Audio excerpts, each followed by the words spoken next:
Once upon a time, there was a young lad named George Muller who was more interested in pranks than prayers. Born in the heart of Prussia in 1805, George was a notorious mischief maker. His childhood was brimming with antics and hijinks that left his town in a constant state of both annoyance and amusement. Prayers, piety, and preaching were the furthest things from his mind, as he reveled in the thrill of his pranks.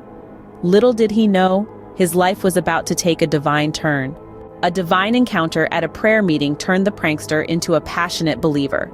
Picture this: George Muller, the once mischievous boy, finds himself surrounded by earnest prayers and heartfelt hymns. It is a scene unlike any he's experienced before. The atmosphere is thick with faith, humility, and a love for God that is palpable. It is here, amidst this sea of believers, that George has a spiritual awakening. His heart stirs, his soul is touched, and an unshakable bond with the divine is formed. This transformation isn't just a passing phase, it's a profound shift in his life's trajectory. Muller decides to delve deeper into his newfound faith and heads to the University of Halle to study divinity.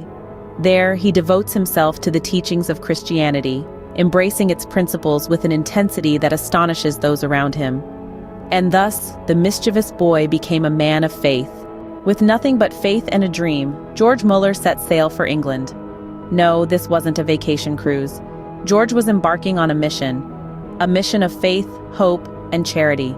He was heading to England, leaving behind the comforts of home to spread the message of God's love. In England, George didn't check into a luxury hotel or get a lucrative job.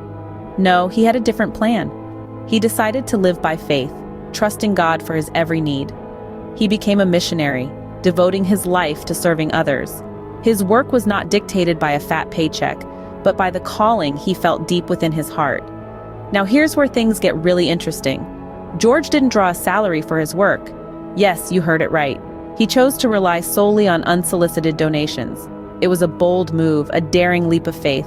Some might even call it foolhardy, but George, he simply called it trust. Day by day, George lived out his faith. He remained steadfast, unswerving in his trust in God. Whether the donations poured in or trickled down to a mere pittance, George didn't waver. His faith wasn't dependent on the amount in his bank account, but on the one who holds the universe in his hands. In scarcity or abundance, George never wavered in his trust in God. His heart for the needy led him to establish the famous Ashley Down Orphanage.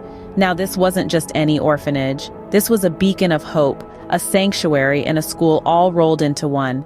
Imagine the scene. The year is 1836 and the world is a different place. Orphaned children, lost and forgotten, are left to fend for themselves on the unforgiving streets of Bristol. Enter George Muller, a man with a heart as large as his faith, who saw these children not as a burden, but as precious lives worth saving. With a heart full of compassion and a spirit guided by faith, George set about creating a haven for these children. He provided them with a roof over their heads, warm meals in their bellies, and an education that would pave the way for a brighter future. He didn't just give them a place to live, he gave them a home, a family, and an opportunity to thrive, and thrive they did. Over the span of his lifetime, George's Ashley Down Orphanage would become home to over 10,000 children. Let that sink in for a moment. 10,000 lives transformed, 10,000 futures brightened, all because of one man's unwavering faith and boundless love. But here's the kicker. George Muller did not have a secret stash of wealth to fund this monumental endeavor. He didn't have a safety net or a backup plan. All he had was his faith. He trusted that God would provide, and provide he did. Time and time again, when it seemed like the cupboards would run bare, a donation would arrive just in the nick of time. George Muller was not just a father to the fatherless. He was a beacon of hope in a world that often seemed hopeless. He was a testament to the power of faith and the impact one person can have when they dare to believe. Through faith alone, George Muller transformed the lives of thousands of children. And in doing so, he transformed the world. George Muller, the man who trusted God with his every breath, passed away peacefully in 1898. His life was a journey of faith, a song of trust in the divine, and an anthem of love for the needy. His faith was his beacon, guiding him through the foggy days and the stormy nights. His trust in God was not just a whisper in the wind. It was a thunderous proclamation that echoed through his life and his actions. George Muller's commitment to serving those in need was as steadfast as a lighthouse standing tall amidst raging waves. He was a beacon of hope for the orphaned, the destitute, and the forgotten. His hands, though they may have appeared frail and aged, were strong pillars that uplifted the lives of thousands. His heart, though it beat in an old chest, pulsed with a youthful love for humanity. Even after his passing, his life continues to be a testament to the power of faith. His legacy is not confined to the pages of history.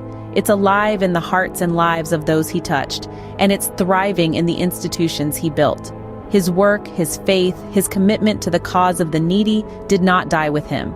It continues to thrive, to grow, to bear fruit. The seeds of faith that George Muller planted have grown into a mighty tree that provides shade and comfort to the weary. His faith, his trust in God, his love for the needy, these are the leaves of that tree, rustling in the wind, whispering stories of a life well lived. George Muller's life was not just about his journey. It was about the journey he inspired in others. It was about the faith he kindled, the hope he ignited, and the love he instilled. George Muller, a man of unwavering faith, left an indelible mark on the world. He was a true testament to the power of trust in God.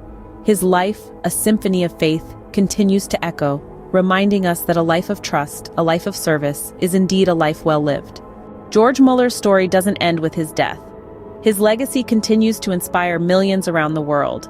The echo of his faith and works reverberates through the ages, influencing countless lives today. His teachings, a testament to trust and unwavering faith, continue to guide many on their spiritual journey. His life story, a beacon of hope and courage, encourages us to explore and deepen our own faith. So let us remember, in the words of George Muller himself, "The beginning of anxiety is the end of faith, and the beginning of true faith is the end of anxiety."